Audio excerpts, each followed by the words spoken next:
Obesity ಇವತ್ತು ಸಾಕಷ್ಟು ಕಾಯಿಲೆಗಳು ಜನಸಾಮಾನ್ಯರನ್ನ ಕಾಡ್ತಾ ಇದೆ. ಅದರಲ್ಲಿ ಪ್ರಮುಖವಾದದ್ದು ಅಂತ ಹೇಳಿದ್ರೆ ಅದು ಒಬೆಸಿಟಿ ಅಂತ ಹೇಳಿದ್ರೆ ತಪ್ಪಾಗಲ್ಲ. ಈ ಒಬೆಸಿಟಿ ಹೇಗೆ ಬರುತ್ತೆ, ಇದಕ್ಕೆ ಕಾರಣಗಳೇನು, ಜೊತೆಗೆ ಇದಕ್ಕೆ ಯಾವ ತರ ಟ್ರೀಟ್ಮೆಂಟ್ ಇದೆ, ಕಾಂಪ್ಲಿಕೇಶನ್ಸ್ ಏನು, ಬೇರೆ ಕಾಯಿಲೆಗಳಿಗೆ ಯಾವ ರೀತಿ ಇದು ದಾರಿ ಮಾಡಿಕೊಡುತ್ತೆ ಅನ್ನೋದ್ರ ಬಗ್ಗೆ ಸಾಕಷ್ಟು ಮಾಹಿತಿಯನ್ನ ಕೊಡೋದಕ್ಕೆ ನಮ್ಮ ಜೊತೆ ಇದ್ದಾರೆ ಶತಾಯು ಆಯುರ್ವೇದದ ಮುಖ್ಯಸ್ಥರಾದಂತಹ ಡಾಕ್ಟರ್ ಅನಿತಾ ಭಟ್ ಅವರು. ಅವರನ್ನ ಕಾರ್ಯಕ್ರಮಕ್ಕೆ ಸ್ವಾಗತಿಸೋಣ. ಮೇಡಮ್, ಕಾರ್ಯಕ್ರಮಕ್ಕೆ ಸ್ವಾಗತ. ನಾನು ಆಗ್ಲೇ ಹೇಳ್ತಿದ್ದೆ, ಒಬೆಸಿಟಿ ಅಂದ್ರೆ ಬೇರೆ ಕಾಯಿಲೆಗಳಿಗೆ ಅದು ರಹದಾರಿ ಮಾಡಿಕೊಡುವಂಥದ್ದು ಅಂತ ನಾವು ಸಾಕಷ್ಟು ಓದಿದ್ದೀವಿ, ನೋಡಿದ್ದೀವಿ, ಅದ್ರ ಬಗ್ಗೆ ತಿಳ್ಕೊಂಡಿದ್ದೀವಿ. ನೀವೇನು ಹೇಳ್ತೀರಾ, ಯಾಕೆ ಬರುತ್ತೆ ಈ ಒಬೆಸಿಟಿ? ನಾವು ನೋಡ್ತಾ ಇದ್ದಂಗೆ ಒಬೆಸಿಟಿ ಎಷ್ಟು ರ್ಯಾಂಪೆಂಟ್ ಆಗಿದೆ ಅಂದರೆ by one of the statistics 2030 ಅಷ್ಟೊತ್ತಿಗೆ more than 60% of the children will be obese ಅಂತ ಬರ್ತಾ ಇದೆ. ಸೊ ಏನಕ್ಕೆ ಈ ಒಬೆಸಿಟಿ ಇಷ್ಟೊಂದು ಜಾಸ್ತಿ ರಹದಾರಿ ಮಾಡಿಕೊಡ್ತಾ ಇದೆ, ಬೇರೆ ಡಿಸೀಸಿಗಾಗಲಿ ಅಥವಾ ಒಬೆಸಿಟಿ ಇಳಿಸೋಕ್ಕಾಗಲಿ? ನೀವು ನೋಡ್ತಾ ಇರ್ತೀರ, ಬಹಳಷ್ಟು ಜನ ಜಿಮ್ಮಿಗೆ ಹೋಗ್ತಾರೆ, ವರ್ಕೌಟ್ ಮಾಡ್ತಾರೆ, ಡಯಟ್ ಮಾಡ್ತಾರೆ, ಏನೇ ಮಾಡಿದ್ರೂ ತೂಕ ಇಳಿಯಲ್ಲ. ಸೊ ಫ್ರಸ್ಟ್ರೇಷನ್ ಆಗೋಗುತ್ತೆ. ದಿನಕ್ಕೊಂದು ಓದ್ಕೊಂಡು ಡಿಫ್ರೆಂಟ್ ಡಯಟ್ಸ್ ಟ್ರೈ ಮಾಡ್ತಾರೆ. ಮತ್ತು ಅತಿ ಜಿಮ್ ಮಾಡಿ ವರ್ಕೌಟ್ ಮಾಡಿ ಅದರಿಂದ ಪ್ರಾಬ್ಲಮ್ ಆಗಿರೋದನ್ನು ಸಹಿತ ನಾವು ನೋಡ್ತಾನೆ ಇದ್ದೀವಿ. ಸೊ ಈ ಎಲ್ಲ ಸಮಸ್ಯೆಗಳಿಗೂ ಒಂದು ಹೇಳ್ತೀನಿ ಅಂದರೆ, ಒಬೆಸಿಟಿ ಅನ್ನೋದು ಬರೀ ಕ್ಯಾಲ್ಕುಲೇಷನ್ ಪ್ರಕಾರ ನಾನು ಇಷ್ಟು ಕ್ಯಾಲರಿ ತಿಂದೆ, ಇಷ್ಟು ಬರ್ನ್ ಮಾಡಿದೆ ಅಷ್ಟೇ ಇದ್ದಿದ್ರೆ ಇಷ್ಟೊಂದು ಡಿಫಿಕಲ್ಟಿ ಇರ್ತಿರ್ಲಿಲ್ಲ. ಒಬೆಸಿಟಿ ಬರೋದಕ್ಕೆ ಬಹಳಷ್ಟು ಡೀಪ್ ಆಗಿರುವಂತಹ ಅನೇಕ ಪ್ರಾಬ್ಲಮ್ಸ್ ಇರುತ್ತೆ. ಸೊ ನಾವಿವತ್ತು ಒಂದೊಂದಾಗಿ ನಾನು ನಿಮಗೆ ಹೇಳ್ತಾ ಹೋಗ್ತೀನಿ ಏನಕ್ಕೆ ಈ ರೀಸನ್ನು ಅಂತ. ಮೊದಲನೇದಾಗಿ ಫ್ಯಾಟಿ ಲಿವರು, ಅಂದರೆ ಯಾರಿಗೆ ಆಲ್ಕೋಹಾಲಿಕ್ ಅಥವಾ non alcoholic fatty liver disease ಅಂತ ಹೇಳ್ತೀವಿ, ಇದು ಬಹಳಷ್ಟು ಕಾಮನ್ ಆಗೋಗಿದೆ. PCOD ಎಷ್ಟು ಕಾಮನ್ ಆಗಿದೆಯೋ ಅದೇ ರೀತಿ ಫ್ಯಾಟಿ ಲಿವರ್ ಸಹಿತ ಕಾಮನ್ ಆಗಿದೆ. ಲಿವರ್ ಅನ್ನೋದು ನಮ್ಮ ದೇಹದ ಕಾರ್ಬೋರೇಟರ್ ಇದ್ದಂಗೆ, ಅದು ಎಲ್ಲ ತಿಂದಿರೋ ಊಟ ಪ್ರತಿಯೊಂದು ಲಿವರಿಗೆ ಹೋಗಿ ಅಲ್ಲಿಂದ ನೆಕ್ಸ್ಟ್ ಎಲ್ಲ ಕಡೆ ಡಿಸ್ಟ್ರಿಬ್ಯೂಟ್ ಆಗಬೇಕು. ಸೊ ಫ್ಯಾಟಿ ಲಿವರ್ ಆದಾಗ ನಮ್ಮಲ್ಲಿ ಫ್ಯಾಟ್ ಡಿಸ್ಟ್ರಿಬ್ಯೂಷನ್ ಕರೆಕ್ಟಾಗಿ ಆಗೋದಿಲ್ಲ. ಹಾಗಾಗಿ ಯಾರಲ್ಲಿ ಫ್ಯಾಟಿ ಲಿವರ್ನ ಸಮಸ್ಯೆ ಇದೆ ಅವರು ಒಬೆಸಿಟಿಗೆ ಈಡಾಗ್ತಾ ಹೋಗ್ತಾರೆ, ಅಲ್ಲಿಂದ ಬೇರೆ ಸಮಸ್ಯೆಗಳು ಬರ್ತಾ ಹೋಗುತ್ತೆ. ನೆಕ್ಸ್ಟ್ ಇನ್ನೊಂದು ಕಾಮನ್ ಫ್ಯಾಕ್ಟರ್ ಅಂದರೆ PCOD. ಮಹಿಳೆಯರಲ್ಲಿ ಮುಟ್ಟು ಸರಿಯಾಗಿ ಆಗದೆ ಇರೋದು, PCOD ಸಮಸ್ಯೆ ಇರೋದು, ಹಾರ್ಮೋನ್ ವ್ಯತ್ಯಾಸ ಇರುವಂಥದ್ದು, ಇದರಿಂದ ಸಹಿತ ಒಬೆಸಿಟಿ ಬರುತ್ತೆ. ಮೂರನೆಯದಾಗಿ ಸ್ಟ್ರೆಸ್ ಫ್ಯಾಕ್ಟರು. ಆಲ್ಮೋಸ್ಟ್ ಎಲ್ಲರೂ ಸ್ಟ್ರೆಸ್ಸಿಂದ ಬಳಲ್ತಾ ಇರ್ತೀವಿ, ಒಂದಲ್ಲ ಒಂದು ಫಾರ್ಮ್, ಇನ್ಕ್ಲೂಡಿಂಗ್ ಮಕ್ಕಳಲ್ಲಿ ಸಹಿತ ಒಂದು ಲೆವೆಲ್ ಆಫ್ ಸ್ಟ್ರೆಸ್ ಇದ್ದೇ ಇರುತ್ತೆ. ಸೊ ಸ್ಟ್ರೆಸ್ ಫ್ಯಾಕ್ಟರಿಂದ ಸಹಿತ ದೇಹದಲ್ಲಿ 2 ಹಾರ್ಮೋನ್ ಇರುತ್ತೆ, ಗ್ರೆಲಿನ್ ಆ್ಯಂಡ್ ಲೆಪ್ಟಿನ್ ಅಂತ. ಇದು ನಾವು ತಿನ್ನೋ ಕೆಪಾಸಿಟಿಯನ್ನು ಕಂಟ್ರೋಲ್ ಮಾಡ್ತಾ ಹೋಗುತ್ತೆ. ಸೊ ನಾವು ಸ್ಟ್ರೆಸ್ ಇದ್ದಾಗ ಎರಾಟಿಕ್ ಆಗಿ ಈಟಿಂಗ್ ಬಿಹೇವಿಯರು, ಎಕ್ಸಸೈಸ್ ಮಾಡದೇ ಇರೋದು, ಈ ರೀತಿ ಮಾಡೋದ್ರಿಂದ ಸಹಿತ ಒಬೆಸಿಟಿ ಜಾಸ್ತಿ ಆಗುತ್ತೆ. ಇನ್ನೊಂದು ನಿದ್ದೆ. ಮನುಷ್ಯನ ಮೂಲಭೂತ ಅವಶ್ಯಕತೆಗಳಲ್ಲಿ ನಿದ್ದೆ ಒನ್ ಆಫ್ ದ ಫ್ಯಾಕ್ಟರು. ಎಷ್ಟೊಂದು ಮಕ್ಕಳನ್ನ ನೋಡಿರ್ತೀರ, ರಾತ್ರಿ 12 ಗಂಟೆ 1 ಗಂಟೆವರೆಗೂ ಮೊಬೈಲಲ್ಲಿ ಇರ್ತಾರೆ, ನಿದ್ದೆ ಕರೆಕ್ಟಾಗಿ ಮಾಡೋದಿಲ್ಲ. ಬೆಳಗ್ಗೆ ಅವರಿಗೆ ಕಾಲೇಜಸ್ ಇರುತ್ತೆ, ಬೇಗ ಎದ್ದೊಳ್ಬೇಕಾಗಿರುತ್ತೆ. ಸೊ ನಾರ್ಮಲಿ ಒಂದು 7 to 8 hours of healthy sleep has gone down. So ಇಲ್ಲ ಅಂದರೆ ಆ ನಿದ್ದೆನ ಕಾಂಪನ್ಸೇಟ್ ಮಾಡೋಕ್ಕೆ ಊಟ ಆದ ತಕ್ಷಣ ಹೆವಿ ಸ್ಲೀಪ್ ಮಾಡ್ತಾರೆ ಮಧ್ಯಾಹ್ನ, which is both can lead to obesity. So ಈ ರೀತಿ ಒಬೆಸಿಟಿ ಕಾರಣ ಆಗೋಕ್ಕೆ ನಿದ್ದೆನೂ ಒನ್ ಆಫ್ ದ ಫ್ಯಾಕ್ಟರು. ಇದಲ್ಲದೆ ಎಲ್ಲರಿಗೂ ಕಾಮನ್ ಆಗಿ ಗೊತ್ತಿರುವಂಥದ್ದು ಥೈರಾಯ್ಡ್ ಸಮಸ್ಯೆ ಇದ್ದರೆ ಸಹಿತ ಒಬೆಸಿಟಿ ಬರುವಂಥದ್ದು. ಯಾರಿಗೆ ಇನ್ಸುಲಿನ್ ರೆಸಿಸ್ಟೆನ್ಸ್ ಇರುತ್ತೆ ಅಥವಾ ಡಯಾಬಿಟೀಸ್ ಇರುತ್ತೆ ಅವರಲ್ಲೂ ಸಹಿತ obesity is one of the factors ಇರುತ್ತೆ. ಇದಲ್ಲದೆ ಕೆಲವರಲ್ಲಿ ಡಿಪ್ರೆಷನ್ನು ಮತ್ತು ಆಂಗ್ಸೈಟಿಗೆ ಬಹಳಷ್ಟು ಜನ ಮೆಡಿಕೇಶನ್ಸ್ ತೊಗೊಳ್ತಾರೆ. ಸೊ ಮೆಡಿಕೇಷನ್ನಿಂದ ದಪ್ಪ ಆಗುವಂಥದ್ದು one of the side effect of medications ಅಂತಲೇ ಹೇಳ್ಬೋದು. ಸ್ಟೀರಾಯ್ಡ್ಗಳನ್ನು ತೊಗೊಳ್ರೆ ಸಹಿತ ದಪ್ಪ ಆಗ್ತಾರೆ. ಈ ರೀತಿ ಇದರಿಂದ ದಪ್ಪ ಆಗುವಂಥದ್ದು. ಇದು ಬಿಟ್ಟು ಕಾಮನ್ ಆಗಿ ಆಗುವಂಥದ್ದು, ನಾವು ಅತಿಯಾಗಿ ಊಟ ಮಾಡ್ತೀವಿ, ಎಕ್ಸಸೈಸ್ ಮಾಡೋದಿಲ್ಲ, ನೀರು ಕರೆಕ್ಟಾಗಿ ತೊಗೊಳ್ಳೋದಿಲ್ಲ. So these are the common factors. ಬರೀ ಸಿಂಪಲ್ ಆಗಿ ಅಷ್ಟೇ ಇದ್ದರೆ ನೀವು ಆ ಕ್ಯಾಲ್ಕುಲೇಷನ್ ಮಾಡಿ ಕಡಿಮೆ ಊಟ ತೊಗೊಂಡು ವೆಯ್ಟ್ ಲಾಸ್ ಮಾಡ್ಬೋದು. ಬಟ್ ಯಾವಾಗ ಈ ರೀತಿ ಹಿಡನ್ ಫ್ಯಾಕ್ಟರ್ಸ್ ಇರುತ್ತೆ, ಬೇರೆ ಡಿಸೀಸಸ್ ಅಸೋಸಿಯೇಟೆಡ್ ಇರುತ್ತೆ ಅಥವಾ ಹೆರಿಡಿಟ್ರಿ ಜೆನೆಟಿಕ್ ಫ್ಯಾಕ್ಟರ್ ಇರುತ್ತೆ, ಆವಾಗ ನಾವು ಡೀಪಾಗಿ ಇದರಲ್ಲಿ ಹೋಗ್ಬಿಟ್ಟು ಪಾಸಿಟಿವ್ ಫ್ಯಾಕ್ಟರ್ನ ನೋಡಿ ಟ್ರೀಟ್ ಮಾಡ್ತಾ ಒಬೆಸಿಟಿನ ಟ್ರೀಟ್ ಮಾಡಬೇಕು. ಓಕೆ ಡಾಕ್ಟರ್, ನೀವು ಹೇಳಿದ್ರಿ ಸ್ಟ್ರೆಸ್ಸಿಂದ ಕೂಡ ಒಬೆಸಿಟಿಗೆ ಕಾರಣ ಆಗುತ್ತೆ, ಸ್ಟ್ರೆಸ್ ಲೀಡ್ಸ್ ಟು ಒಬೆಸಿಟಿ ಅಂತ. ಸಾಮಾನ್ಯವಾಗಿ ನಾವು ಯಾರಾದರೂ ಸಣ್ಣ ಆದರೆ ಏನಕ್ಕೆ ಇಷ್ಟೊಂದು ಸಣ್ಣ ಆಗಿದ್ದಾರೆ, ಅಯ್ಯೋ ತುಂಬ ಸ್ಟ್ರೆಸ್ಸು, ಚಿಂತೆ ಮಾಡಿ ಸಣ್ಣ ಆಗ್ಬಿಟ್ಟೆ ಅಂತ ಹೇಳ್ತಾರೆ, ಅದನ್ನು ಕೇಳಿದ್ದೀವಿ. ಬಟ್ ಬಹುತೇಕರಿಗೆ ಗೊತ್ತಿಲ್ಲ ಸ್ಟ್ರೆಸ್ಸಿಂದ ಒಬೀಸ್ ಆಗ್ತೀವಿ ಅಂತ ಅಂದ್ಬಿಟ್ಟು. ಅದನ್ನು ಸ್ವಲ್ಪ ಎಲಾಬ್ರೇಟ್ ಮಾಡೋದು. ನಾ ಹೇಳ್ದಂಗೆ ಕಾರ್ಟಿಸಾಲ್ ಅನ್ನೋದು ಒಂದು hormone, serotonin is another happy hormone. So ನಮ್ಮ ಲೈಫ್ ಸ್ಟೈಲಲ್ಲಿ ಹೇಗಿದೆ ಅಂದರೆ, ನಮಗೆ ಖುಷಿಯಾಗಿರೋದು ಸಹಿತ ಒಂದು ಶಿಕ್ಷೆ ಅಂದ್ಕೊಂಡ್ಬಿಟ್ಟಿದ್ದೀವಿ. ಆ್ಯಕ್ಚುಲಿ ನಾವು ಖುಷಿಯಾಗಿದ್ದಷ್ಟು ನಮ್ಮ ದೇಹದಲ್ಲಿ ಸೆರಾಟಿನಿನ್ ಲೆವೆಲ್ಲು, ಆಕ್ಸಿಟೋಸಿನ್ ಲೆವೆಲ್ ಜಾಸ್ತಿ ಆಗುತ್ತೆ. ಈವನ್ ಮಸಾಜ್ ತೊಗೊಳೋದ್ರಿಂದ, ಟಚ್ ಮಾಡೋದ್ರಿಂದ, ಹಳೆ ಫ್ರೆಂಡನ್ನು ಮೀಟ್ ಮಾಡೋದ್ರಿಂದ ದೇಹದಲ್ಲಿ ಹ್ಯಾಪಿ ಹಾರ್ಮೋನ್ಸ್ಗಳು ಜಾಸ್ತಿ ಆಗುತ್ತೆ. ಯಾವಾಗ ನಿಮ್ಮಲ್ಲಿ ಈ ಹಾರ್ಮೋನ್ಸ್ಗಳು ಕಡಿಮೆ ಆಗುತ್ತೆ, ನಿಮ್ಮ ದೇಹದಲ್ಲಿ ಸ್ಟ್ರೆಸ್ ಹಾರ್ಮೋನ್ ಕಾರ್ಟಿಸಾಲ್ ಲೆವೆಲ್ ಜಾಸ್ತಿ ಆಗುತ್ತೆ. ನಾನು ಹೇಳಿದೆ ಇನ್ನೂ 2 ಗ್ರೆಲಿನ್ ಆ್ಯಂಡ್ ಲೆಪ್ಟಿನ್ ಅನ್ನೋ ಹಾರ್ಮೋನ್ಸು ತುಂಬ ಟೆಕ್ನಿಕಲ್ ಆಗುತ್ತೆ ಅಂತ ನಾನು ಎಲಾಬ್ರೇಟ್ ಮಾಡ್ತಾ ಇಲ್ಲ, ಬಟ್ ಅದು ನಮ್ಮ ಈಟಿಂಗ್ ಬಿಹೇವಿಯರನ್ನು ಕಂಟ್ರೋಲ್ ಮಾಡುತ್ತೆ. ಸೊ ನಾವು ಸ್ಟ್ರೆಸ್ಸಲ್ಲಿ ಇದ್ರೂ ಸಹಿತ ನಾವು ಕಾನ್ಷಿಯಸ್ಲಿ ಹೆಲ್ದಿ ಫುಡ್ ತಿನ್ನಕ್ಕೆ ಹೋಗಲ್ಲ. ಬಿಂಜ್ ಈಟಿಂಗ್ ಮಾಡ್ತೀವಿ, ಪೊಟ್ಯಾಟೊ ಚಿಪ್ಸ್ ತಿಂತೀವಿ ಅಥವಾ ಫ್ರೈಸನ್ನು ತಿಂತೀವಿ, ಬಹಳಷ್ಟು ಪ್ರಿಸರ್ವೇಟಿವ್ ಇರುವಂಥದ್ದು ಸ್ಟೋರ್ಡ್ ಫುಡ್ಡನ್ನ ತಿಂತಾ ಹೋಗ್ತೀವಿ. ಸೊ ಈ ರೀತಿ ಮಾಡಿ ಎಕ್ಸಸೈಸ್ ಮಾಡದೇ ಇದ್ದರೆ ಅದರಿಂದ ಸಹಿತ ಒಬೆಸಿಟಿ ಜಾಸ್ತಿ ಆಗುತ್ತೆ. ಇನ್ನೊಂದು direct link to stress and belly fat. ನೀವು ನೋಡಿರಬಹುದು ಮಧ್ಯವಯಸ್ಕರಲ್ಲಿ, ಅದರಲ್ಲೂ ಪುರುಷರಲ್ಲಿ ಮಧ್ಯವಯಸ್ಕರಲ್ಲಿ ಬೇರೆ ಎಲ್ಲ ಸಣ್ಣನೇ ಇರ್ತಾರೆ, ಕೈಕಾಲೆಲ್ಲ ಸಣ್ಣ ಇರುತ್ತೆ, ಬರೀ ಬೆಲ್ಲಿ ಫ್ಯಾಟ್ ಮಾತ್ರ ಜಾಸ್ತಿ ಆಗಿರುತ್ತೆ. ಅಂಥವರಲ್ಲಿ ಸ್ಟ್ರೆಸ್ ರಿಲೇಟೆಡ್ ಒಬೆಸಿಟಿ ಇರುತ್ತೆ. ಅದರಲ್ಲೂ ಸಹಿತ ಬೆಲ್ಲಿ ಫ್ಯಾಟು ಒಮೆಂಟಮ್ ಫ್ಯಾಟ್ ಅಂತ ಹೇಳ್ತೀವಿ, ಅಥವಾ ಇದು ವಿಸರಲ್ ಫ್ಯಾಟು, ದೇಹದ ಒಳಗೆ ಆರ್ಗನ್ಸಲ್ಲಿ ಫಾರ್ಮ್ ಆಗುವಂತಹ ಫ್ಯಾಟನ್ನು ಜಾಸ್ತಿ ಮಾಡ್ತಾ ಹೋಗುತ್ತೆ.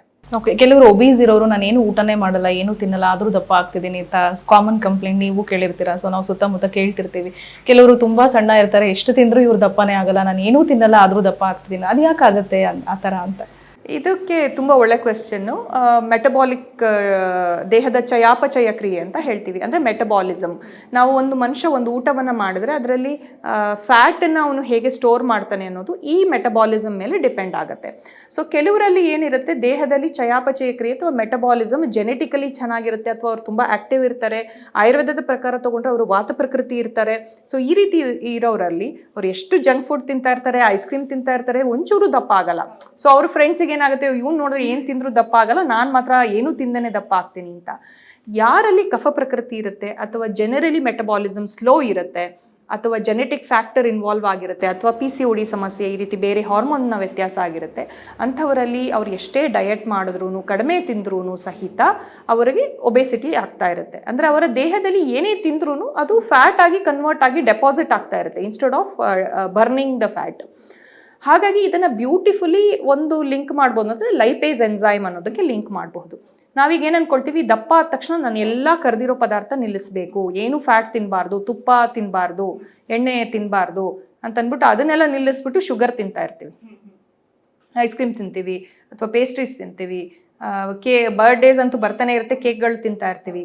ಬಟ್ ಅದೆಲ್ಲ ರಾಂಗು. ಆ್ಯಕ್ಚುಲಿ ದೇಹದಲ್ಲಿ ಫ್ಯಾಟ್ ಮೆಟಬಾಲಿಸಮನ್ನು ಇಂಪ್ರೂವ್ ಮಾಡೋಕ್ಕೆ ತುಪ್ಪ ಸಹಕಾರಿಯಾಗಿರುತ್ತೆ, ಅಥವಾ ಲೈಪೇಸ್ ಎನ್ಸೈಮ್ ಅನ್ನೋದು ಬೇಕಾಗುತ್ತೆ. ಈಗ ನೀವು ಹಳೆ ಕಾಲದಲ್ಲಿ ನೋಡಿದ್ರೆ ನಾರ್ತಿಗೆ ಹೋದರೆ ಅವರು ಬೆಣ್ಣೆಯನ್ನು ರೊಟ್ಟಿ ಮೇಲೆ ಹಾಕಿ ಕೊಡ್ತಿದ್ರು. ನಮ್ಮಲ್ಲಿ ಅನ್ನ ಹಾಕಿದ ತಕ್ಷಣ ಫಸ್ಟ್ ಒಂದು ಚಮಚ ತುಪ್ಪ ಹಾಕೋರು, ಅದು ಯಾವುದನ್ನು ಫ್ರೈ ಮಾಡಿರ್ತಿರ್ಲಿಲ್ಲ, ರಾ ಫಾರ್ಮಲ್ಲಿ ಕೊಡ್ತಿದ್ರು. ಸೊ ಅದರಲ್ಲಿ ಒಂದು ಲೈಪೇಸ್ ಅನ್ನೋ ಎನ್ಸೈಮ್ ಇರುತ್ತೆ, ಇದು ನಿಮ್ಮ ದೇಹದಲ್ಲಿರುವ ಫ್ಯಾಟನ್ನು ಕರಗಿಸೋಕ್ಕೆ ಹೆಲ್ಪ್ ಮಾಡುತ್ತೆ.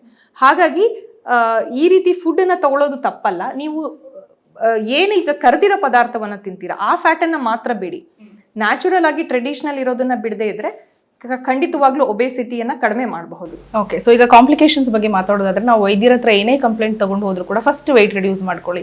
PCODಗೆ ಅದೇ ಸಮಸ್ಯೆ, ಥೈರಾಯ್ಡ್ಗೆ ಅದೇ ಸಮಸ್ಯೆ, ನೆಕ್ಸ್ಟ್ ಹಾರ್ಟ್ ಅಟ್ಯಾಕ್ ಆಗಬಹುದು, ಅದ್ರ ಜೊತೆಗೆ ಡಯಾಬಿಟೀಸ್ ಬರ್ಬೋದು. ಈಗ ಸಾಕಷ್ಟು ಕಾಯಿಲೆಗಳಿಗೆ ಲಿಂಕ್ ಆಗಿದೆ. ಫಸ್ಟ್ ವೆಯ್ಟ್ ರಿಡ್ಯೂಸ್ ಮಾಡ್ಕೊಳ್ಳಿ ಅಂತಾನೆ ಎಲ್ಲ ವೈದ್ಯರು ಹೇಳೋದು. ಸೊ ಇದ್ರ ಬಗ್ಗೆ ತುಂಬ ಇದರಲ್ಲಿ ಡಿಫಿಕಲ್ಟ್ ಪಾರ್ಟು 2 ಜನಕ್ಕೆ ಆಗುತ್ತೆ. ಒಂದು ಇನ್ಫರ್ಟಿಲಿಟಿ, ಅವರು ಯಾವುದೇ ರೀತಿ IVF ಟ್ರೀಟ್ಮೆಂಟು ಅಥವಾ ಇನ್ಫರ್ಟಿಲಿಟಿ ಇದ್ದಾಗ ಟ್ರೀಟ್ಮೆಂಟಿಗೆ ಹೋಗಬೇಕು ಅಂದ್ರೂ ಸ್ವಲ್ಪ ವೆಯ್ಟ್ ಲಾಸ್ ಮಾಡಿ ಬನ್ನಿ ಅಂತಾರೆ. It is a life and depending decision ಅವರಿಗೆ. ಸೊ ಹಾಗಾಗಿ ಖಂಡಿತವಾಗ್ಲೂ ಅವರು ವೆಯ್ಟ್ ಲಾಸ್ ಮಾಡಬೇಕಾಗುತ್ತೆ. ಇನ್ನೊಂದು ಅಂದರೆ ಜಾಯಿಂಟ್ಸ್ ಪೇನ್ ಇರೋರಿಗೆ, ಅದರಲ್ಲೂ ಮಂಡಿ ನೋವು ಅಥವಾ ಆರ್ಥರೈಟಿಸ್ ಅಂತ ಬಳಲ್ತಾ ಇರ್ತಾರೆ. ವೆಯ್ಟ್ ಲಾಸ್ ಮಾಡೋಕ್ಕೆ ಅವ್ರಿಗೆ ಹೇಗೆ ಮಾಡಬೇಕು ಅಂತ ಗೊತ್ತಾಗಲ್ಲ. ಅಂದರೆ ವಾಕಿಂಗ್ ಹೋಗೋಕ್ಕಾಗಲ್ಲ, ಕಾಲು ನೋವು ಇದೆ, ಬಟ್ ವೆಯ್ಟ್ ಇಳಿಸ್ಬೇಕು, ವೆಯ್ಟ್ ಇಳಿಸಿದ್ರೆ ಕಾಲು ನೋವು ಕಡಿಮೆ ಆಗುತ್ತೆ, ಹೋಗೋಕ್ಕಾಗಲ್ಲ. ಸೊ ಈ ರೀತಿ ಸಮಸ್ಯೆಗಳು ಬಹಳಷ್ಟು ಜನ ಬಳಲ್ತಾ ಇರ್ತಾರೆ. ಸೊ ಇದಕ್ಕೆ ಆಯುರ್ವೇದದ ಚಿಕಿತ್ಸೆ ಒಂದು ಸೂಕ್ತ ಅಂತ ಹೇಳ್ತೀನಿ ನಾನು ಅವರಿಗೆ. ಯಾಕಂದರೆ ಈಗ ಮಂಡಿ ನೋವಿದೆ, ನಿಮಗೆ ವಾಕ್ ಮಾಡೋಕ್ಕೆ ಆಗೋದಿಲ್ಲ ಅಂತಂದರೆ ಫಸ್ಟು ನೀವು ತೂಕ ಇಳಿಸ್ಬೇಕು. ಒಂದು ಪ್ರಮಾಣದಲ್ಲಿ ತೂಕ ಇಳಿಸ್ಬೇಕು ಅಂದರೆ ನಾವು ದೇಹದ ಮೆಟಬಾಲಿಸಮ್ನ, ನಾನೇನು ಚಯಾಪಚಯ ಕ್ರಿಯೆ ಹೇಳಿದೆ ಅದನ್ನು ಇಂಪ್ರೂವ್ ಮಾಡಬೇಕು. ಆವಾಗ ನಿಮ್ಮ ತೂಕ ಆಟೋಮೆಟಿಕ್ಕಾಗಿ ಇಳಿತಾ ಬರುತ್ತೆ. ಬಹಳಷ್ಟು ಜನ ನಮ್ಮ ಹತ್ರ ಬರ್ತಾರೆ, 1 ವರ್ಷದಿಂದ ಜಿಮ್ಗೆ ಹೋಗ್ತಾ ಇದ್ದೀನಿ, ಅಥವಾ 6 ತಿಂಗಳಿಂದ ಜಿಮ್ಗೆ ಹೋದೆ, 1 kgನೂ ಅಲ್ಲಾಡಲಿಲ್ಲ ಡಾಕ್ಟ್ರೇ ಅಂತ ಅಂದ್ಬಿಟ್ಟು. ಸೊ ಅವರಲ್ಲಿ ನಾವೇನು ಮಾಡ್ತೀವಿ, ಫಸ್ಟು ಈ ಟ್ರೀಟ್ಮೆಂಟನ್ನು ಮಾಡ್ತೀವಿ, ಡಿಟಾಕ್ಸ್ ಅಥವಾ ಪಂಚಕರ್ಮ ಚಿಕಿತ್ಸೆಯನ್ನು ಮಾಡಿ ಅವರ ದೇಹದ ಮೆಟಬಾಲಿಸಮನ್ನು ಇಂಪ್ರೂವ್ ಮಾಡಿ, ನಂತರ ಅವರಾಗಿ ಆಟೋಮೆಟಿಕ್ಕಾಗಿ ತಿಂಗಳಿಗೆ 2-3 kg ಇಳಿಸ್ಕೋತಾರೆ. ಸೊ ಯಾಕಂದರೆ ಅದರಲ್ಲಿ ಮೆಟಬಾಲಿಕ್ ರೇಟ್ ಜಾಸ್ತಿ ಆಗಿರುತ್ತೆ. ಈಗಿನ ಕಾಲದಲ್ಲಿ ನಾವು ನೋಡ್ತಾ ಇದ್ದಂಗೆ ಮೆಟಬಾಲಿಕ್ ಡಿಸೀಸಸ್ಸು ಬಹಳ ಜಾಸ್ತಿ ಇದೆ. ಅದರಲ್ಲೂ diabetes, infertility, PCOD, fatty liver, hypertension, ಇದಿಷ್ಟೂ ಒಬೆಸಿಟಿಗೆ ಲಿಂಕ್ ಆಗೋಗುತ್ತೆ. ಹಾಗಾಗಿ ನಾವು ಒಂದನ್ನು ಟ್ರೀಟ್ ಮಾಡಿದ್ರೆ ಅಥವಾ ಬರೀ ನಾವು ವೇಟ್ ಲಾಸ್ ಮಾಡಿದ್ರೆ ಬಹಳಷ್ಟು ಡಿಸೀಸನ್ನು ಹಾಗೆ ಕಡಿಮೆ ಮಾಡಬಹುದು. ಓಕೆ, ಇನ್ನು ಕೆಲವರು ನಾವು ನೋಡಿದಾಗೆ ಸಡನ್ ಆಗಿ ಊಟ ಬಿಟ್ಬಿಡೋದು, ನಾನು ರೈಸ್ ಕಟ್ ಆಫ್ ಮಾಡ್ಬಿಡ್ತೀನಿ, ಬರೀ ವೆಜಿಟೇಬಲ್ಸ್ ತಿಂತೀನಿ, ಫ್ರೂಟ್ಸ್ ತಿಂತೀನಿ, ವ್ಯಾಯಾಮ ಏನು ಮಾಡಲ್ಲ, ಫುಡ್ ಕಂಟ್ರೋಲ್ ಮಾಡಿದ್ರೆ ಆಟೋಮೆಟಿಕ್ ಆಗಿ ವೆಯ್ಟ್ ರೆಡ್ಯೂಸ್ ಆಗುತ್ತೆ ಅನ್ನೋದು ಒಂದು ತಲೆಯಲ್ಲಿ ಇಟ್ಕೊಂಡಿದ್ದಾರೆ. ಅಂಥವ್ರಿಗೆ ಏನು ಹೇಳ್ತೀವಿ? ಡ್ರಾಸ್ಟಿಕ್ ಡಯಟಿಗೆ ಹೋದಾಗ ನಾವು ಬರೀ ಪ್ರೋಟೀನ್ ಫುಡ್ಡನ್ನು ತೊಗೊಂಡ್ಬಿಟ್ಟು ವೇಟ್ ಲಾಸ್ ಮಾಡಬೇಕು ಅಂತ ಹೋದರೆ ನಮ್ಮ ದೇಹದಲ್ಲಿ ಕಿಡ್ನಿ ಫಂಕ್ಷನ್ಸ್ ಹಾಳಾಗುವಂಥದ್ದು ಅಥವಾ ಎಕ್ಸ್ಟ್ರೀಮ್ ಡಯಟಿಂದ ಹೆಲ್ತ್ ಹಾಳಾಗುವಂಥದ್ದು, ನರಿಷ್ಮೆಂಟ್ ಸಿಗದೆ ಇರುವಂಥದ್ದು ಆಗುತ್ತೆ. ಸೊ ಟ್ರೆಡಿಷನಲಿ ನಮ್ಮ ದೇಹಕ್ಕೆ ನಾವು ಆ್ಯಕ್ಟಿವ್ ಆಗಿರಬೇಕು ಅಂದರೆ ಎಲ್ಲ ಸಮತೋಲನ ಆಹಾರ ಬೇಕಾಗತ್ತೆ. ಸೊ ಡಯಟ್ ಮಾಡಬೇಕಾದ್ರೆ ಒಂದನ್ನು ನೆನ್ಪಿಟ್ಕೊಳ್ಳಿ, ನಿಮ್ಮ ದೇಹದ ಮೆಟಬಾಲಿಕ್ ಆ್ಯಕ್ಟಿವಿಟಿ ಜಾಸ್ತಿ ಆದಮೇಲೆ ನಿಮ್ಮ BMIನ ನೀವು ಸರಿ ಮಾಡ್ಕೋಬೇಕು ಅಂತಂದರೆ ನೀವು ಕಾರ್ಬೋಹೈಡ್ರೇಟನ್ನು 20% ಮಾತ್ರ ಕಡಿಮೆ ಮಾಡಿ. ಅಂದರೆ ನೀವೀಗ 2 ಚಪಾತಿ ತಿಂತಾ ಇದ್ರಿ ಅಂದರೆ 1 ಚಪಾತಿಗೆ ಇಳಿಸಿ, ನಿಲ್ಲಿಸಬೇಡಿ ಟೋಟಲಿ. ಅದನ್ನು ನೀವು ನೆನ್ಪಿಟ್ಕೋಬೇಕು. ಇನ್ನೊಂದು, ಸಿಂಪಲ್ ಕಾರ್ಬೋಹೈಡ್ರೇಟನ್ನು ಕಾಂಪ್ಲೆಕ್ಸಿಗೆ ಕನ್ವರ್ಟ್ ಮಾಡಿ. ಈಗ ಡೈರೆಕ್ಟ್ ಮೈದಾ ಪರೋಟ ತಿಂತಾ ಇರ್ತೀರಾ, ಅದರ ಬದಲಿಗೂ ನೀವು ರಾಗಿ ರೋಟಿಯನ್ನಾಗಲಿ ಅಥವಾ ಚಪಾತಿಯನ್ನು ವಿತ್ ಹಸ್ಕ್ ತಗೊಳ್ಳೋವಂಥದ್ದು, ಈ ರೀತಿ ಸಿಂಪಲ್ ಚೇಂಜಸ್ಸನ್ನು ಲಾಂಗ್ ಟರ್ಮ್ ಮಾಡಬೇಕು. ಈಗ ಒಬೆಸಿಟಿ ಅನ್ನೋದು ಇವತ್ತು ನಾನು ಕರೆಕ್ಟ್ ಎಷ್ಟೊಂದು ಜನ ಮಾಡ್ತಾರೆ, ಈಗ ಬರೀ ಜ್ಯೂಸ್ ಡಯಟ್ ಮಾಡಿಬಿಟ್ಟು 10 kg ಇಳಿಸ್ಕೊಂಬಿಟ್ಟೆ ನಾನು ಈ ವೀಕು ಅಂತ. ಅವರಲ್ಲಿ ವಾಟರ್ ಲಾಸ್ ಆಗಿರುತ್ತೆ. ಅಂದರೆ ದೇಹದಲ್ಲಿ ಅವರ ದೇಹದ ಬರೀ ವಾಟರ್ ಲಾಸ್ ಆಗಿಬಿಟ್ಟು ಸ್ಕಿನ್ ಟೆಕ್ಸ್ಚರ್ ಕಡಿಮೆ ಆಗುತ್ತೆ, ಅದರಲ್ಲಿ ಸ್ಯಾಗಿಂಗ್ ಬಂದಿರುತ್ತೆ, ಯಾಕಂದರೆ ಮಸಲ್ ಟೋನಿಂಗ್ ಹೋಗಿರುತ್ತೆ, ಮಸಲ್ ಮಾಸು ಕಡಿಮೆ ಆಗುತ್ತೆ. That is not the right method. Right method ಅಂದರೆ ನೀವು ಐದರ್ ಯೋಗಾಸನ ವಿಚ್ ಇನ್ವಾಲ್ವ್ ಸ್ಟ್ರೆಚಿಂಗು, ಇಲ್ಲ ಎಕ್ಸಸೈಸು, ವಾರದಲ್ಲಿ 2 ರಿಂದ 3 ದಿನ ವೇಟ್ ಟ್ರೈನಿಂಗು, ಜೊತೆಗೆ ವಾಕಿಂಗು, ಇದನ್ನು ಎಕ್ಸಸೈಸಸಲ್ಲಿ ಮಾಡಬೇಕು. ಡಯಟಲ್ಲಿ ಸಮತೋಲನ ಆಹಾರ ಇರಬೇಕು, ಬಟ್ ನಿಮ್ಮ ಒಂದು 20% ಕಾರ್ಬೋಹೈಡ್ರೇಟನ್ನು ಕಡಿಮೆ ಮಾಡಿ ನೀವು ಇನ್ನೊಂದು ಚೂರು ಇದನ್ನು ಪ್ರೋಟೀನನ್ನು ಹೆಚ್ಚಿಗೆ ಮಾಡ್ಕೋಬೋದು. ಮತ್ತು ಊಟಕ್ಕೆ ಬಂದಾಗ ನಾನು ಸಜೆಸ್ಟ್ ಮಾಡೋದು ವೆಜಿಟೇಬಲ್ ಪ್ರೋಟೀನನ್ನೇ, ಆ್ಯನಿಮಲ್ ಪ್ರೋಟೀನನ್ನು ನಾನು ಸಜೆಸ್ಟ್ ಮಾಡೋದಿಲ್ಲ ಲಾಂಗ್ ಟರ್ಮ್ ಇದು ಇದ್ದಾಗ. ಬಟ್ ನೀವು ನಾನ್ ವೆಜಿಟೇರಿಯನ್ನೇ ಆದರೆ ನೀವು ಡಯಟ್ ಮಾಡೋ ಟೈಮಲ್ಲಿ ಫಿಶನ್ನು ತೊಗೋಬೋದು, ಒಂದು ಸ್ವಲ್ಪ ಮೊಟ್ಟೆಯನ್ನು ತೊಗೋಬೋದು, ಈ ರೀತಿ. ಬಟ್ ಜನರಲಿ ವೆಜಿಟೇರಿಯನ್ ಫುಡ್ಡಲ್ಲಿ ಅದರಲ್ಲೂ ಈಗ ಹೆಸರು ಬೇಳೆ, ಆಮೇಲೆ ಹೆಸರು ಕಾಳು, ಆ ರೀತಿ ಎಷ್ಟೊಂದು ಪ್ರೋಟೀನು ನಿಮಗೆ ಆರೋಗ್ಯವನ್ನು ಹೆಚ್ಚಿಗೆ ಮಾಡುತ್ತೆ, ಪ್ಲಸ್ ವೆಯ್ಟ್ ಲಾಸಿಗೂ ಸಹಾಯ ಮಾಡ್ತಾ ಹೋಗುತ್ತೆ. ಇದರ ಜೊತೆಗೆ ಪಂಚಕರ್ಮ ಚಿಕಿತ್ಸೆಯನ್ನು, ಅದರಲ್ಲೂ ನಾವು ಒಬೆಸಿಟಿಯನ್ನು ಗ್ರೇಡಿಂಗಲ್ಲಿ ತಗೊಳ್ತೀವಿ. ನಿಮ್ಮ BMI ಎಷ್ಟಿದೆ ಅನ್ನೋದ್ರ ಮೇಲೆ. BMI 25 ಮೇಲಿತ್ತು ಅಂದರೆ ಅವರು ಓವರ್ ವೇಟ್ ಕ್ಯಾಟಗರಿಗೆ ಬರ್ತಾರೆ. 30 ನಂತರ BMI ಇತ್ತು ಅಂದರೆ ಅದು ಒಬೀಸ್ ಕ್ಯಾಟಗರಿಗೆ ಬರ್ತಾರೆ. ಜೊತೆಗೆ ನಿಮಗೆ ಅಸೋಸಿಯೇಟೆಡ್ ಸಿಂಪ್ಟಮ್ಸ್ ಇದೆ, ಲೈಕ್ ಜಾಯಿಂಟ್ಸ್ ಪೇನ್ ಇದೆ. ಜಾಯಿಂಟ್ಸ್ ಪೇನ್ ಏನಕ್ಕೆ ಬರುತ್ತೆ? Inflammatory disease. ಸೊ ನಿಮ್ಮ ದೇಹದಲ್ಲಿ ಇನ್ಫ್ಲಮೇಷನ್ ಜಾಸ್ತಿ ಆಗಿರುವಂತಹ ಆಹಾರವನ್ನು ನೀವು ತೊಗೊಂಡಿರ್ತೀರ. ಸೊ ಅದನ್ನು ಕಡಿಮೆ ಮಾಡಬೇಕು, ಒಬೆಸಿಟಿನೂ ಇಳಿಸ್ಬೇಕು ಅಂದರೆ ಆ ರೀತಿಯಾಗಿ ಸೂಟ್ ಆಗುವಂಥ ಆಹಾರ, ಅದನ್ನು ಕರೆಕ್ಟ್ ಮಾಡೋಕ್ಕೆ ಪಂಚಕರ್ಮ ಚಿಕಿತ್ಸೆಯನ್ನು ಮಾಡ್ತೀವಿ. ಸೊ ನಮ್ಮಲ್ಲಿ ಪಂಚಕರ್ಮ ಚಿಕಿತ್ಸೆಯನ್ನು ತಗೊಂಡು 6 ರಿಂದ 10 kg ಒಂದು ತಿಂಗಳಲ್ಲಿ ವೆಯ್ಟ್ ಲಾಸ್ ಮಾಡ್ತಾರೆ. But beauty of Ayurveda treatment ಅಂತಂದರೆ, ಒಂದು ಮಸಾಜನ್ನು ನಾವು ಮಾಡೋದ್ರಲ್ಲಿ ಒಂದು ಸುಮಾರು 40 ಆಯುರ್ವೇದ ಹರ್ಬ್ಸನ್ನು ಯೂಸ್ ಮಾಡಿರ್ತೀವಿ. ಅದರಲ್ಲಿ ಅವರ ಮಸಲ್ ಟೋನಿಂಗ್ ಆಗುತ್ತೆ, ರಾದರ್ ದ್ಯಾನ್ ಸ್ಯಾಗಿಂಗ್ ಆಗೋ ಬದಲು ಮಸಲ್ ಟೋನಿಂಗ್ ಆಗುತ್ತೆ. ಸೊ ಇದು ಇಂಪಾರ್ಟೆಂಟು. ಇನ್ನೊಂದು ಅಂದರೆ ನಮ್ಮಲ್ಲಿ ಬಹಳಷ್ಟು ಜನ ಡಾಕ್ಟರ್ಸ್ ಬಂದು ಟ್ರೀಟ್ಮೆಂಟ್ ತೊಗೊಳ್ತಾರೆ. ಅವರೇ ಡಾಕ್ಟರ್ ಇರ್ತಾರೆ, ಬೇರಿಯಾಟ್ರಿಕ್ ಸರ್ಜರಿ ಮಾಡ್ತಾರೆ, ಬಿಕಾಸ್ ಅವರಿಗೆ ಅದರ ಸೈಡ್ ಎಫೆಕ್ಟ್ಗಳು ಗೊತ್ತಿದೆ. ಈಗ ನಾವು ಲಾಸ್ಟ್ ಒಂದು 2 months ಹಿಂದೆ ನೋಡಿದ್ವಿ, ಆ್ಯಕ್ಟ್ರೆಸ್ಗಳೊಬ್ಬರು ಡೆತ್ ಆಯಿತು ಬೇರಿಯಾಟ್ರಿಕ್ ಸರ್ಜರಿ ಮತ್ತು ಲಿಪೋಸಕ್ಷನಿಂದ. ಈ ರೀತಿ ಡೇಂಜರಸ್ ಟ್ರೀಟ್ಮೆಂಟ್ ಮಾಡೋ ಬದಲು ನ್ಯಾಚುರಲ್ ಆಗಿ ವೇಟ್ ಲಾಸ್ ಮಾಡೋದು ತುಂಬಾ ಉತ್ತಮ ಅಂತ ನಾನು ಹೇಳ್ತೀನಿ. ಈ ಒಬೆಸಿಟಿಗೆ ಎಫೆಕ್ಟಿವ್ ಟ್ರೀಟ್ಮೆಂಟ್ ಆಯುರ್ವೇದದಲ್ಲಿ ಪಂಚಕರ್ಮ ಅಂತ ನೀವು ಹೇಳಿದ್ರಿ. ಸೊ ಅದ್ರ ಪ್ರೊಸೀಜರ್ ಏನು, ಎಷ್ಟು ಸೆಷನ್ ತಗೋಬೇಕು, ಅಥವಾ ಯಾವ ವಯೋಮಾನದವರು ಈ ಪಂಚಕರ್ಮ ತಗೊಂಡ್ರೆ ಒಳ್ಳೇದು, ಇದ್ರ ಬಗ್ಗೆ ಸ್ವಲ್ಪ ಹೇಳಿ. ಯಾವುದೇ ವಯೋಮಾನದವರು, ಅದರಲ್ಲೂ 15 ವರ್ಷದ ನಂತರ ಅಪ್ ಟು 70 yearsವರೆಗೂ ಯಾರು ಬೇಕಾದರೂ ಈ ಟ್ರೀಟ್ಮೆಂಟನ್ನು ತೊಗೋಬೋದು. ಇದು ಬರೀ ವೆಯ್ಟ್ ಲಾಸಿಗೆ ಅಂತಲ್ಲ, ಇದು ನಿಮ್ಮ ದೇಹದನ್ನು ಕಂಪ್ಲೀಟ್ಲಿ ಹೆಲ್ದಿ ಮಾಡೋಕ್ಕೆ ಹೆಲ್ಪ್ ಮಾಡ್ತಾ ಹೋಗುತ್ತೆ. ಸೊ ಹಾಗಾಗಿ ವೆಯ್ಟ್ ಲಾಸ್ ಮಾಡುವಂಥದ್ದು ಟ್ರೀಟ್ಮೆಂಟನ್ನು ನಾವು ಸ್ಟೇಜಸ್ ಆಗಿ ಡಿವೈಡ್ ಮಾಡಿರ್ತೀವಿ. ಸೊ ಬರೀ ಎಕ್ಸ್ಟರ್ನಲ್ ಟ್ರೀಟ್ಮೆಂಟು, ಈಗ ಯಾರಿಗೂ ಡೆಲಿವರಿ ಆಯಿತು, ಡೆಲಿವರಿ ನಂತರ ಅವ್ರಿಗೆ ಒಬೆಸಿಟಿ ಇದೆ ಅಂದರೆ ನಾವು ಬರೀ ಮಸಾಜಲ್ಲೇ ಒಂದು 10 ದಿನ ಅಥವಾ 15 ದಿನ ಮಸಾಜ್ ಮಾಡೋದ್ರಿಂದ ತೂಕ ಇಳಿಸ್ಬೋದು, ಮಸಲ್ ಟೋನಿಂಗ್ ಅನ್ನು ಮಾಡಬಹುದು. ಆದರೆ ಯಾರಿಗೆ ಅಸೋಸಿಯೇಟೆಡ್ ಸಿಂಪ್ಟಮ್ಸ್ ಇದೆ, ಈಗ ಥೈರಾಯ್ಡ್ನ ಸಮಸ್ಯೆ ಅಥವಾ PCOD ಸಮಸ್ಯೆ ಇದೆ ಅಂದರೆ ಆವಾಗ ನಾವು ಪಂಚಕರ್ಮ ಚಿಕಿತ್ಸೆಯನ್ನು ಸಜೆಸ್ಟ್ ಮಾಡ್ತೀವಿ. ಅಂದರೆ 14 ದಿನ ಪಂಚಕರ್ಮ ಚಿಕಿತ್ಸೆಯನ್ನು ತಗೊಳ್ಳೋದ್ರಿಂದ ಅವರು 2 ಕಾಯಿಲೆಯನ್ನು ಒಟ್ಟಿಗೆ ಕಡಿಮೆ ಮಾಡ್ಕೋಬೋದು. ಹೌದು, ಕಂಟಿನ್ಯೂಸ್ 14 ದಿನ ಚಿಕಿತ್ಸೆ ತಗೊಳ್ಳೋದ್ರಿಂದ ಅವರಿಗೆ ಒಂದು 2-3 kg ಅಪ್ ಟು 5 kgs ವರೆಗೂ ವೆಯ್ಟ್ ಲಾಸ್ ಆಗುತ್ತೆ ಅದರಲ್ಲಿ. ಸೊ ಆ 14 ಡೇಸಲ್ಲಿ ನಂತರ ಇನ್ನೊಂದು 10 ದಿನ ನಾವು ಮಸಲ್ ಟೋನಿಂಗ್ ಇಂಪ್ರೂವ್ ಮಾಡೋಕ್ಕೆ ಒಂದು ಉತ್ಸಾದನ ಉದ್ವರ್ತನ ಅಂತ ಆಯುರ್ವೇದದಲ್ಲಿ ಚಿಕಿತ್ಸೆ ಮಾಡ್ತಾ ಹೋಗ್ತೀವಿ. ಯಾರಿಗೆ ಸ್ಟ್ರೆಸ್ ರಿಲೇಟೆಡ್ ಒಬೆಸಿಟಿ ಇರುತ್ತೆ ಅವರಿಗೆ ಶಿರೋಧಾರ ಥರ ಟ್ರೀಟ್ಮೆಂಟ್ಗಳನ್ನು ಮಾಡ್ತಾ ಹೋಗ್ತೀವಿ. ಯಾರಿಗೆ ಜಾಯಿಂಟ್ಸ್ ಪೇನ್ ವಿತ್ ಒಬೆಸಿಟಿ ಇರುತ್ತೆ ಅವರಿಗೆ ಧಾನ್ಯಾಮ್ಲ ದಾರ ಅಂತ ಇನ್ನೊಂದು ಟ್ರೀಟ್ಮೆಂಟ್ ಬರುತ್ತೆ, ಅದನ್ನು ಮಾಡ್ತಾ ಹೋಗ್ತೀವಿ. ಸೊ ಯಾರಿಗೆ ಯಾವ ರೀತಿ ನೆಸೆಸಿಟಿ ಇದೆ ಆ ರೀತಿ ಕಸ್ಟಮೈಸ್ ಮಾಡಿ ಟ್ರೀಟ್ಮೆಂಟನ್ನು ಮಾಡ್ಬೋದು. ಸುಮಾರು 25 ದಿನದಿಂದ ಅಪ್ ಟು 3 months ವರೆಗೂ ಈ ಟ್ರೀಟ್ಮೆಂಟನ್ನು ಮಾಡಬಹುದು. ಇದರಲ್ಲಿ ಸುಮಾರು 6ರಿಂದ 10 kg 15 kg ವರೆಗೂ ತೂಕ ಇಳಿಸಬಹುದು. ಹೌದು ಹೌದು. ಇದಲ್ದೇನೆ ಇನ್ನೊಂದು ಬ್ಯೂಟಿ ಆಫ್ ದಿಸ್ ಟ್ರೀಟ್ಮೆಂಟ್ ಅಂದರೆ ಇದು ನೀವು ನಿಲ್ಸಿದ ತಕ್ಷಣ ವಾಪಸ್ ಬಂದ್ಬಿಡುತ್ತೆ. ನೀವು ಎಷ್ಟೊಂದು ಸತಿ ನೋಡಿರ್ತೀರ, ಡಯಟ್ ಮಾಡಿ ನಿಲ್ಸಿದ ತಕ್ಷಣ ವಾಪಸ್ ಬಂದ್ಬಿಡುತ್ತೆ. ಇದು ಬ್ಯೂಟಿ ಆಫ್ ಟ್ರೀಟ್ಮೆಂಟ್ ಹಾಗಾಗೋದಿಲ್ಲ. ನಾ ಹೇಳ್ದಂಗೆ ನಾವು ದೇಹದಲ್ಲಿ ಮೆಟಬಾಲಿಕ್ ರೇಟನ್ನು ಜಾಸ್ತಿ ಮಾಡೋದ್ರಿಂದ ಬಹಳಷ್ಟು ಜನಕ್ಕೆ ಟ್ರೀಟ್ಮೆಂಟ್ ನಿಲ್ಲಿಸಿದ ಮೇಲೂ ಅವರು ವಾಪಸ್ ಜಿಮ್ಮಿಗೆ ಹೋಗ್ತಾರೆ, ಎಕ್ಸಸೈಸ್ ಮಾಡಿ ಇದು ಮಾಡೋದ್ರಿಂದ ಮತ್ತೆ ಒಂದು 4-5 kg ವೆಯ್ಟ್ ಲಾಸ್ ಆಗುತ್ತೆ. ಸೊ ಹಾಗಾಗಿ ಇದು ಒಂದು ಅತ್ಯುತ್ತಮ ಟ್ರೀಟ್ಮೆಂಟು ಹಳೆ ಕಾಲದಿಂದನೂ ಹೇಳಿರುವಂಥದ್ದು. ಹಳೆ ಕಾಲದಲ್ಲೂ ನಮಗೆ ಒಬೆಸಿಟಿ, ಕಫಜ ವ್ಯಾಧೀಸು, ಡಯಾಬಿಟೀಸು, ಇನ್ಫರ್ಟಿಲಿಟಿ ಬಗ್ಗೆ ಎಲ್ಲ ಹೇಳಿದ್ದಾರೆ, ಆ ಟ್ರೀಟ್ಮೆಂಟ್ಗಳನ್ನು ಹೇಳಿದ್ದಾರೆ.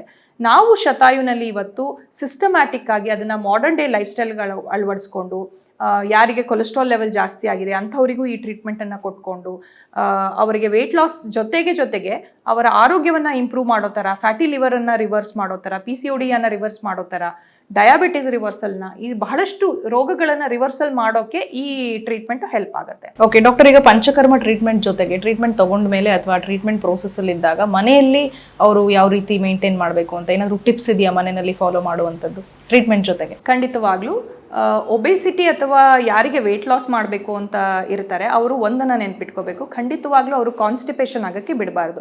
ಬಹಳಷ್ಟು ಜನ ಇದಕ್ಕೆ ಇಂಪಾರ್ಟೆನ್ಸೇ ಕೊಡೋದಿಲ್ಲ. ಅಂದರೆ ರೆಗ್ಯುಲರ್ ಆಗಿ ಬೌಲ್ ಹ್ಯಾಬಿಟ್ಸ್ ಇದೆಯಾ ಅಂದರೆ ಅವರಿಗೆ ಯಾವುದು ರೆಗ್ಯುಲರ್ ಬೌಲ್ ಹ್ಯಾಬಿಟ್ಸ್ ಅಂತಲೂ ಗೊತ್ತಿರಲ್ಲ. ಹಾಗಾಗಿ ಯಾರಿಗೆ ವೆಯ್ಟ್ ಲಾಸ್ ಮಾಡಬೇಕು ಅಂತಿದೆ ಅವರು ನೈಟ್ 1 ಸ್ಪೂನ್ ತ್ರಿಫಲಾವನ್ನು ತೊಗೋಬೋದು, ಅಥವಾ ಯಾವುದೇ ರೀತಿ ಒಂದು ಹೈ ಫೈಬರ್ ಫುಡ್ಡನ್ನು ತೊಗೊಂಡು ವೆಯ್ಟ್ ಲಾಸು ಮಾಡ್ತಾ ಹೋಗ್ಬೋದು. ಮತ್ತು ಬಹಳಷ್ಟು ಜನ ಬೆಳಗ್ಗೆ ಎದ್ದ ತಕ್ಷಣ ನಿಂಬೆಹಣ್ಣು ಜೇನುತುಪ್ಪ ತಗೊಳ್ತೀನಿ ಅಂತ ಹೇಳ್ತಾರೆ. ಬಿಸಿ ನೀರಿಗೆ ಜೇನುತುಪ್ಪವನ್ನು ಹಾಕಬಾರ್ದು, ಅದರಿಂದ ಬಹಳಷ್ಟು ಸಮಸ್ಯೆಗಳು ಉಂಟಾಗುತ್ತೆ. ಸೊ ಹಾಗಾಗಿ ಬಿಸಿ ನೀರಿಗೆ ನಿಂಬೆಹಣ್ಣನ್ನು, ಯಾರಿಗೆ ಮನೆಯಲ್ಲಿ ಡಯಾಬಿಟಿಸ್ ಅನ್ನ ಸಮಸ್ಯೆ ಇದೆ ಅಂದರೆ ತಂದೆ ತಾಯಿಗೆ ಡಯಾಬಿಟಿಸ್ ಇದೆ ಹಾಗೆ ಏನಾದ್ರು ಸಮಸ್ಯೆ ಇದ್ದರೆ ಅವರು ಅದಕ್ಕೆ ಸಿನಮಾನ್ ಪೌಡರು, ಚಕ್ಕೆ ಪೌಡರನ್ನು ಹಾಕಬೇಕು. ಇದು ಇನ್ಸುಲಿನ್ ರೆಸಿಸ್ಟೆನ್ಸಿಗೆ ಹೆಲ್ಪ್ ಮಾಡ್ತಾ ಹೋಗುತ್ತೆ. ಇದಲ್ಲದೆ ಬಹಳಷ್ಟು ಜನ ಗ್ರೀನ್ ಜ್ಯೂಸನ್ನು ತೊಗೋಬೋದು. ಅಂದರೆ ಈಗ ಆ್ಯಸಿಡಿಟಿ ಇದೆ, ಒಬೆಸಿಟಿನೂ ಇದೆ ಅಂದರೆ ಅವರು ಉದ್ದ ಸೋರೆಕಾಯಿ ಬರುತ್ತೆ ಅದರದ್ದು ಜ್ಯೂಸ್ ತೊಗೋಬೋದು, ಅಥವಾ ಪಾಲಕ್ ಮತ್ತು ಸೆಲರಿನ ಮಿಕ್ಸ್ ಮಾಡಿ ರಾ ಜ್ಯೂಸಸನ್ನು ತೊಗೋಬೋದು.